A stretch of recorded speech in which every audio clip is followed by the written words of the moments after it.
Hi అండి, welcome back to our channel. ఎలా ఉన్నారండి? అందరూ బాగున్నారా?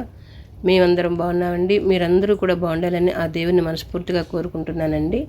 ఇంకా ఈరోజు వీడియో ఏంటంటే, మేమైతే 7 సినిమాల వ్రతం, శ్రీ వెంకటేశ్వర స్వామి వ్రతం అయితే నేను చేసుకున్నానండి.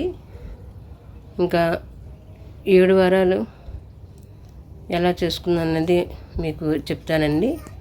ఇంకా మనం ముఖ్యంగా ఈ వ్రతానికి కావలసింది ముఖ్యమైనది మనకి భక్తి శ్రద్ధ అనేది ముఖ్యమండి. ముందుగా మనకి పూజకి కావాల్సింది ఏంటంటే, మనం ఒక పీటని తీసుకోవాలండి. పీటని తీసుకొని దానికి పసుపు కుంకుమతో అలంకరించుకున్న తర్వాత ఒక వస్త్రం అనేది పైన వేసి, వస్త్రం మీద మనం కొద్దిగా బియ్యాన్ని పోసి, ఇంకా మనం వెంకటేశ్వర చిత్రపటాన్ని అయితే మనం పెట్టుకోవాలండి. ఇంకా అలాగే ప్రతి ఒక్క పూజలో కూడా మనం ముందుగంటగా గణపతిని అయితే పూజ చేసుకుంటాం కదా, అలాగే పసుపు గణపతిని అయితే మనం ముందుగా తయారు చేసుకోవాలండి. ఇంకా పసుపు గణపతిని పూజ చేస్తూ శుక్లాంబరధరం విష్ణుం శశివర్ణం చతుర్భుజం ప్రసన్నవర్ధనం జాయే సర్వ విఘ్నోపశాంతి అనుకుంటూ మనం విఘ్నేశ్వరుని పూజ చేసుకోవాలండి. అదేవిధంగా మనం విఘ్నేశ్వరునికి నైవేద్యంగా వడపప్పు లేకపోయినా ఇంకా మనం బెల్లం ముక్క కూడా నైవేద్యంగా పెట్టి విఘ్నేశ్వరుని పూజ చేయాలండి ముందుగంట. ఆ తర్వాత కలశారాధన చేసుకోవాలండి. రాగి చెంబులో మనం నీళ్లు పోసుకొని పసుపు కుంకుమ అక్షింతలు ఇంకా ఒక కాయిన్ కూడా అందులో వేసుకొని కొబ్బరికాయను ఒలిచి కలశంలా పెట్టి దానికి ఒక బ్లౌజ్ ముక్కని చిలుకలా చుట్టుకొని పెట్టుకోవాలండి. దాన్నే అంటారు కలశ స్థాపన అండి. కలశ స్థాపన చేసుకున్న తర్వాత మనం పూజని ఆచమనం చేసుకోవాలండి. ఆచమనం చేసుకున్న తర్వాత మనం సంకల్పం కూడా చేసుకోవాలండి. మనం ఏదైనా కోరిక అనుకున్నామో ఆ కోరికను మనం సంకల్పం చేసుకోవాలి. ముందుగా మన గోత్రనామాలు చెప్పుకుంటూ, ఇంట్లో వాళ్ళ పేర్లు చెప్పుకుంటూ ఇంకా మనం సంకల్పం అనేది చేసుకోవాలండి. సంకల్పం చేసుకున్న తర్వాత మన వెంకటేశ్వర స్వామిని పూజించాలండి. ఇంకా అష్టోత్తరం అవన్నీ మనం చదువుకోవాలి. ఇంకా చదవలేను అని అనుకున్న వాళ్ళు గోవింద గోవింద అనుకుంటూ కూడా చేసుకోవచ్చండి. ఇంకా అలా కాకపోయినా మనం యూట్యూబ్లో మనకి వెంకటేశ్వర స్వామి అష్టోత్తరం అని కొట్టామంటే మనకి వచ్చేస్తుందండి. అది పెట్టుకుంటూ కూడా మనం పూజ చేసుకోవచ్చండి. ఇంకా స్వామివారికి పూజ అయిన తర్వాత మనం లక్ష్మీదేవిని కూడా మనం పూజ చేసుకోవాలి.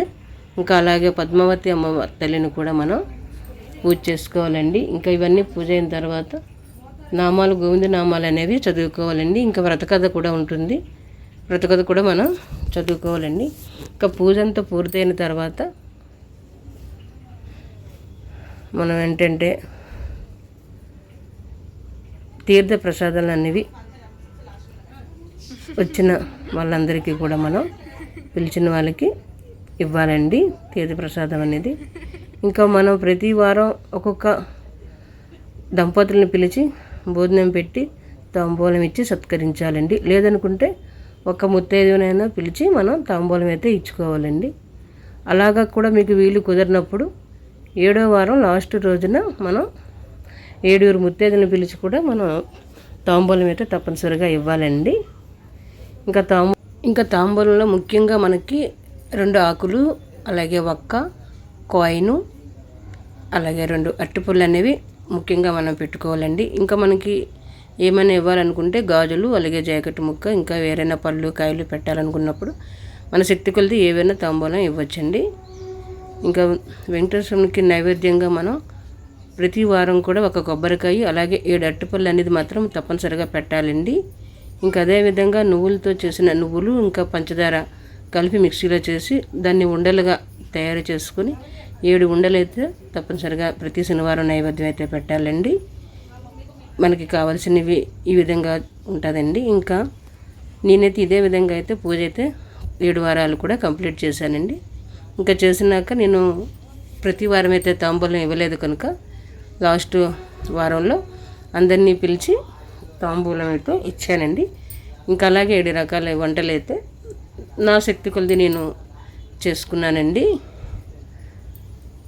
అలాగే ఎలా జరుగుతుందో ఏమో అని అనుకున్నాను.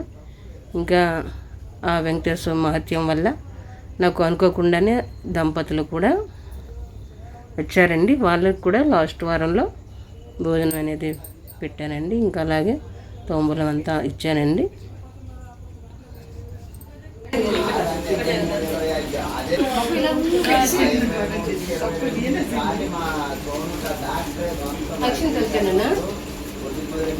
ప్లేట్లో ఉన్నాయి కదా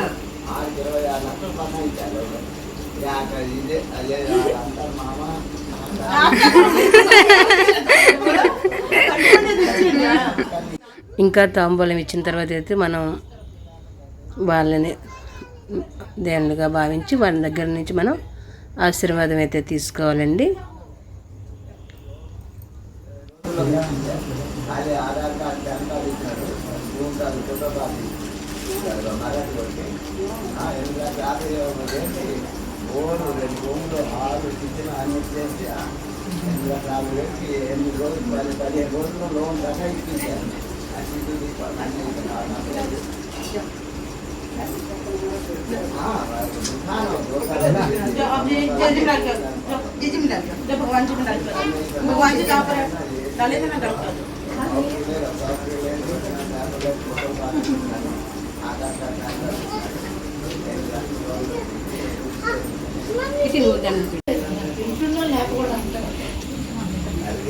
सर्विस इतना दिन है ना, उसके बाद तो जाना ही पड़ेगा।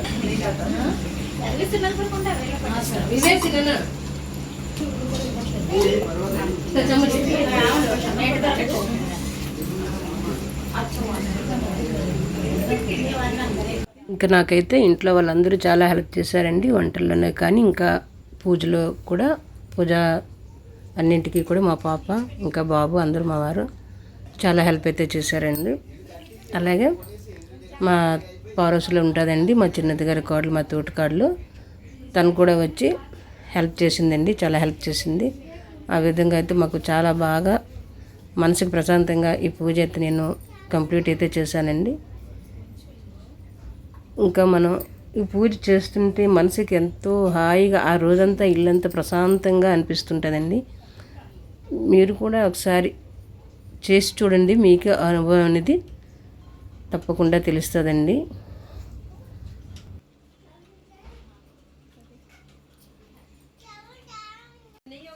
ఇంకా శ్రీ వెంకటేశ్వర స్వామి వ్రతం చేసుకుంటే మనం అనుకున్న కోరికలు తీరుతావని చెప్తూ ఉంటారు. ఇది 100% నిజమండి.